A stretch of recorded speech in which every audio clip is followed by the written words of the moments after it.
আমাকে যে যে চেনে বা যারা চেনে, ঠিক আছে, কীভাবে কষ্টের দিন কাটিয়েছি সবাই চেনে কম বেশি।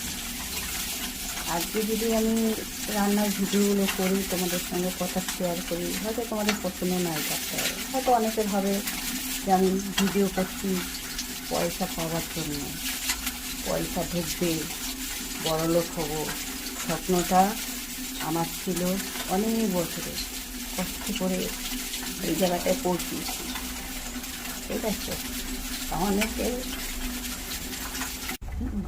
ফেসবুকে ফটো ছাড়ি, ভিডিও ছাড়ি, এই যে একটু ভালো থাকবো, তাই সেটা কারোর যদি পছন্দ না হয়, দেখো না, সবচেয়ে বড় ভুল কি,